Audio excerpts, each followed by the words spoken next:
Hei, salutare tuturor și bine v-am regăsit la un nou episod și o nouă serie. Și vă rog să mă scuzați dacă vocea mea nu este așa de bună, pentru că abia m-am sculat. M-am trezit, pardon. Acum să trecem la videoclip. Cred că unul dintre voi știți acest joc. Este ca un fel de GTA Vice City. Și dacă îi dăm graficile la maxim, se apropie un pic de un GTA 4. Ok. Să arăt profilul meu, după cum puteți vedea, level 21. Așa, așa. Și hai să vă arăt în ce constă acest joc.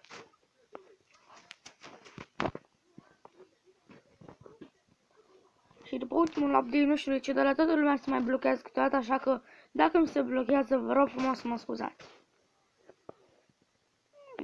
Da. V-am spus. După ultimul update nu este tocmai așa de precis jocul, așa că vom ieși și vom intra din nou.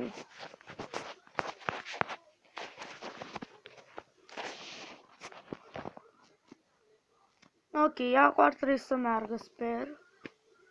Să nu spuneți că mulți au spus asta în comentariile jocului acolo, că după ultimul update unora le dispar blocurile sau nu se mai văd mașinile, oricui.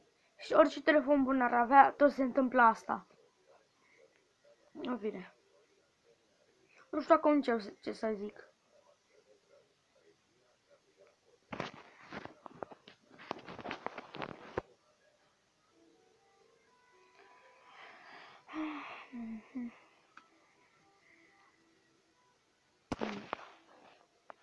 Nu știu ce vedeți, mi se mișcă în lag. Cât. Și uitați în caracterul. Nu care destul de bine. Hai să vrem și noi o mașină. Fac eu, man. Taxi. În fine. După cum puteți de fucking poliția fucking aici. Nu. Și vedeți ce mai nevați pe mine cum se schimbă brațul de jos. Bang.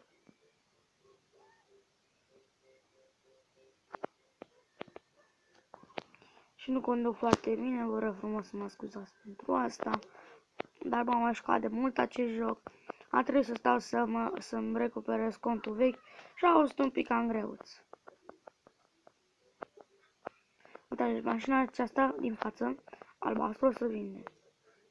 Pentru că ea costă cel mai mult. De jos. O luăm? Nu! Nu! Fuck!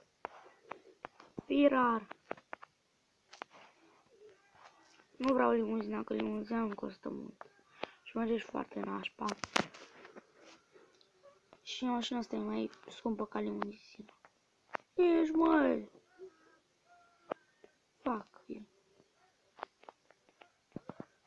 În fine. Dar v-am spus, nu conduc foarte bine. Pentru că nici nu m-am jucat de foarte mult timp acest joc. Și nici orașul nu cred că îl mai cunosc așa de bine. Dar în fine. Deci nu știe drifter pe aici.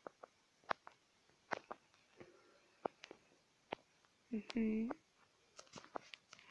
înainte cu tubeu.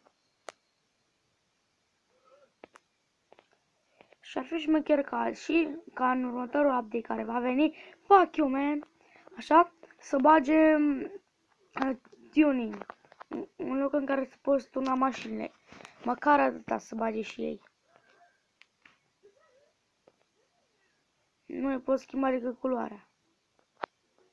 Băieții, noi ce am pus pe club un pic? Ce spuneți? Nu, dă-ți încolo, deci dă... Pardon, scuzați. Acolo. Nu! Nimic, n-auzi.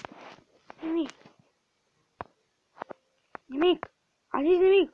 Băi, fuck you, man. Fuck. Dar vedem noi acum. Ăsta că dintr-un singur shot omoară unul. Sau chiar de aia că A dus țăranul ăla. Mașu. Pe ăsta.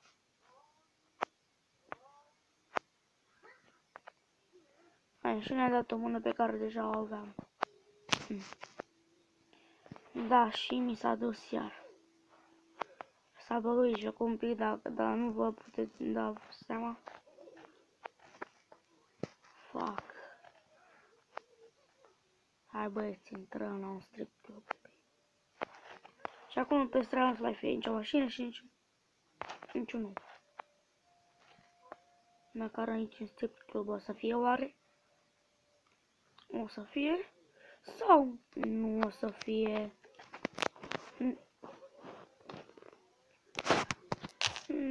Da.